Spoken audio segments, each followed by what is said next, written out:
Welcome to today's video. You won't believe what these criminals do to escape the police. Speed isn't the issue. It's their stupidity thinking they can actually get away. Watch this, and you'll be laughing at their complete disregard for common sense.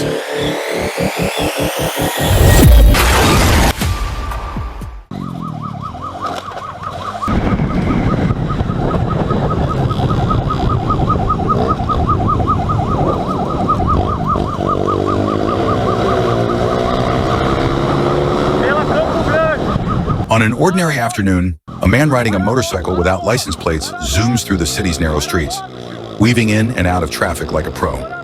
The police, trailing closely behind, signal for him to pull over multiple times, but he's having none of it. Confident in his street king status, he speeds on without a care in the world, thinking he can outrun the law. Little does he know, his adventure is about to take a turn for the worse, and his attempts to escape are about to come to an unexpected and embarrassing halt.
After an hour of wild chasing, the motorcycle finally meets its match. While trying to swerve through a narrow alley, the rider gets tangled in loose hanging wires, causing him to lose control and crash. But instead of surrendering, he jumps off the bike and takes off, running like a superhero trying to escape. The police follow, but despite his desperate sprint, this hero can't escape the inevitable.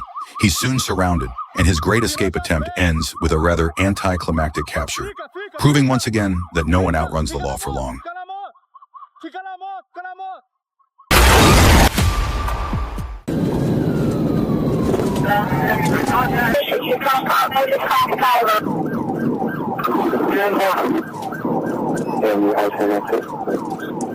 At approximately 4:20 p.m. on February 6, 2024, in Santa Rosa County, Florida, deputies began a high-speed chase with a stolen Dodge Ram driven by 33-year-old Andrew Matyak from Destin.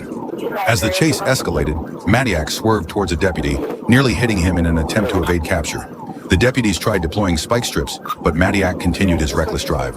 The situation became even more intense when Florida Highway Patrol, FHP, joined the pursuit. This chase was no longer a simple traffic stop. It was turning into a real-life action movie. Let's see how this thrilling drama unfolds.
The chase continued with Matyak dangerously swerving into oncoming traffic, causing chaos on the road.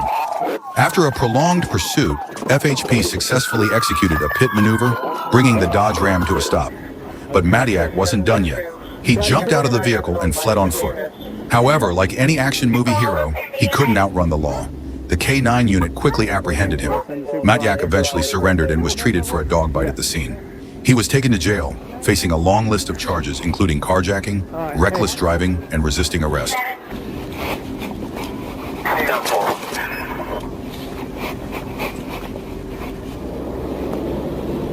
David Jack in my car. Oscar 179, Oscar 179, go ahead. 65750.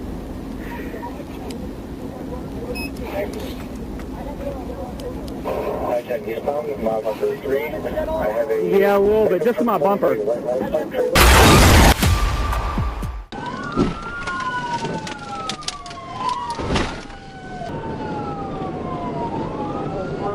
On January 18th, 2025 in Santa Rosa County, Florida, I was carrying out a routine traffic watch when I noticed a dark-colored car speeding past me with its hazard lights flashing. Using my radar, I clocked the vehicle traveling at 88 miles per hour in a 55 miles per hour zone. Instead of pulling over, the driver, Charles Flaherty Jr. from Marianna, Arkansas, decided to speed off, kicking off a high-speed chase. I quickly began pursuing him, expecting this would be a chase I would not soon forget. Little did I know, things were about to get more complicated than just a speeding ticket.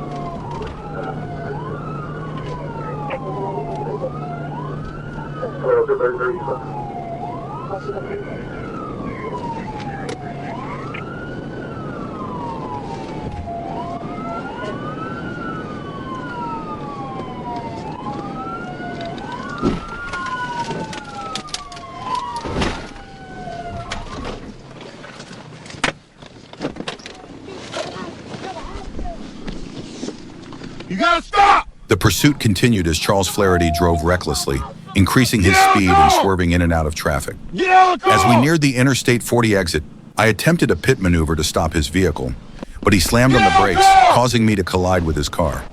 When the car finally stopped, Charles Flaherty jumped out and claimed his wife was having a heart attack and he needed to get her to the hospital. Despite his frantic pleas after checking his vehicle, I found methamphetamine in his pocket. What started as a simple traffic stop turned into a drug bust, and Charles Flaherty's day just got a whole lot worse. Put your hands behind your back. You got to stop. I understand, but why can I not take my wife to the hospital? You gotta stop. Coming for this female. Sure. All back out here, red area. 10-4.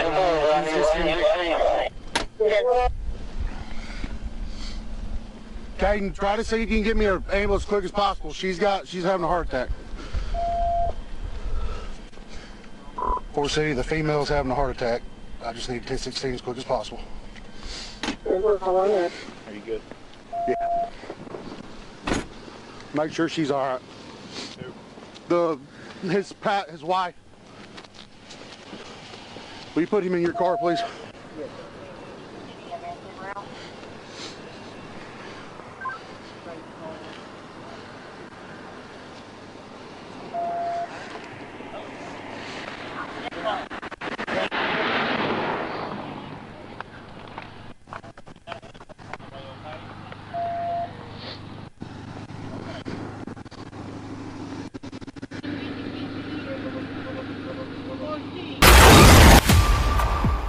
Only stop, gonna stop.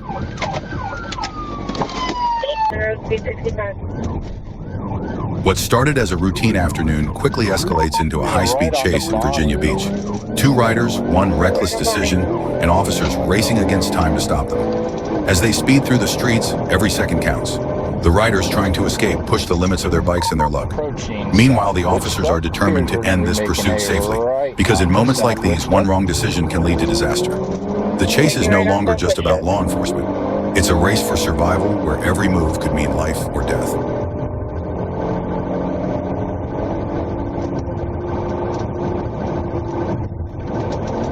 Town, stand by for direction. Popping a U-turn, heading back on the other direction, Virginia Beach Boulevard.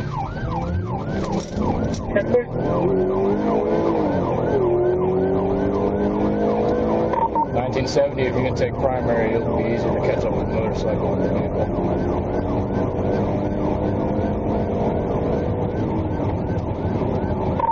Eastbound Virginia Beach Boulevard, passing Davis Street. Eastbound Virginia Beach, passing Davis, speed. Current speed's 85, coming up to moderate traffic. 10-4.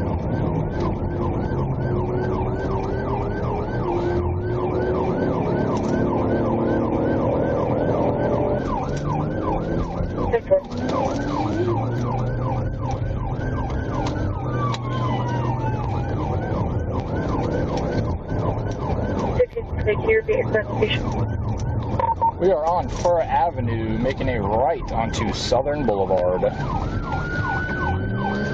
Hey, this is a dead-end street, dead-end street. Dead-end street on Southern.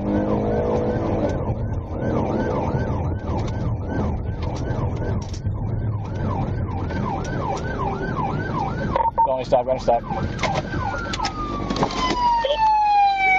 The chase ends at a dead end. The riders have nowhere to go, and the officers are on them in seconds. As they comply with the arrest orders, the adrenaline begins to fade, but the consequences of their actions remain. This pursuit was more than a simple traffic stop. It was a reminder of the risks on the road, the split-second choices that can change lives, and the fine line between escape and capture.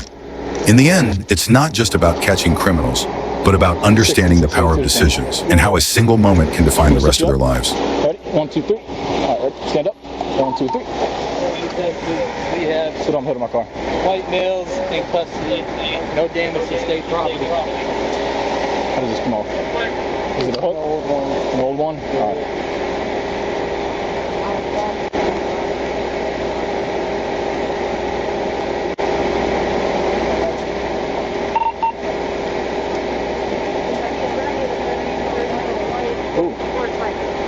That's my car.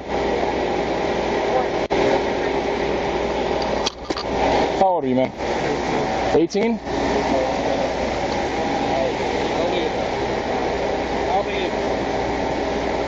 What's your relationship, man?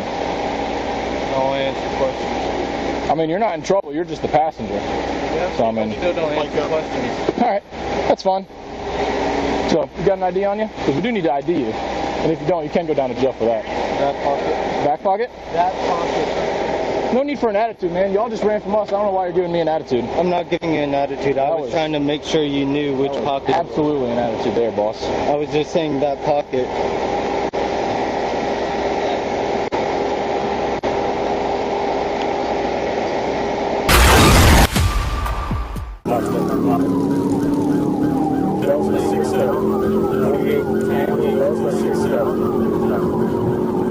On April 15th, at the Gateway intersection, a dramatic chase unfolded. Police started chasing a motorcycle traveling at 70 miles per hour, with clear traffic and perfect weather. What was strange, however, was that even though the motorcycle had only one rider, it kept switching directions like it was playing a game with the officers. The cops stayed on their tail, reporting the situation over the radio, not missing a single turn the motorcycle made. The chase was as thrilling as it was amusing, as everything seemed completely unpredictable, and nothing was quite as expected.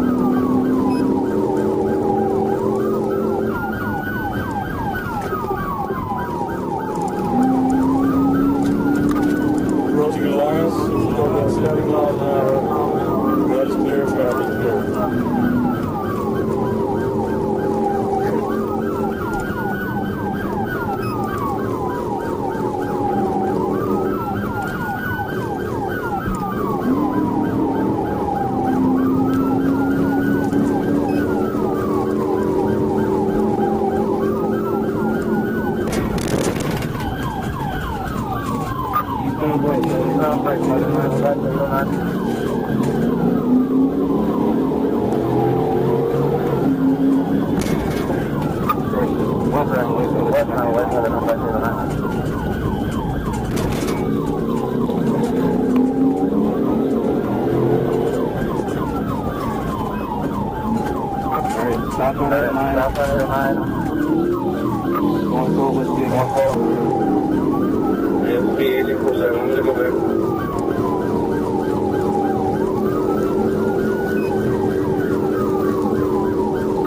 to get by the next intersection then.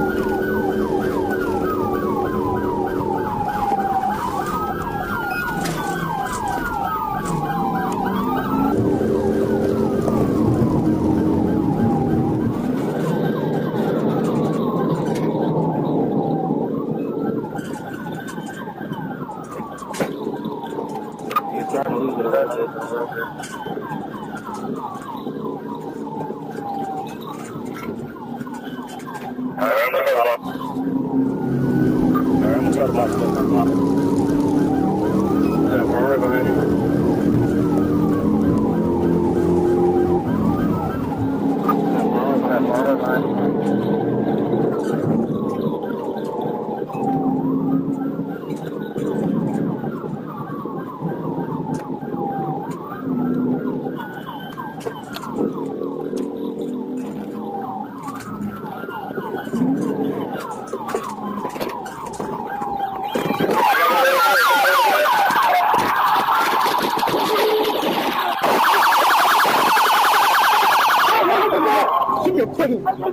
After several minutes of intense pursuit, the motorcycle was finally cornered at an intersection, with nowhere left to go. The police immediately blocked the rider and ordered him off the bike. "Do you have any weapons?"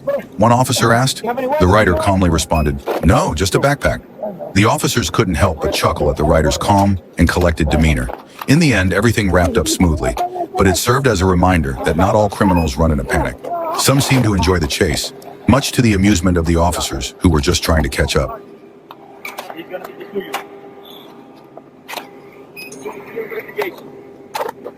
Radios. Good job. Good shit. 3-1, I don't know if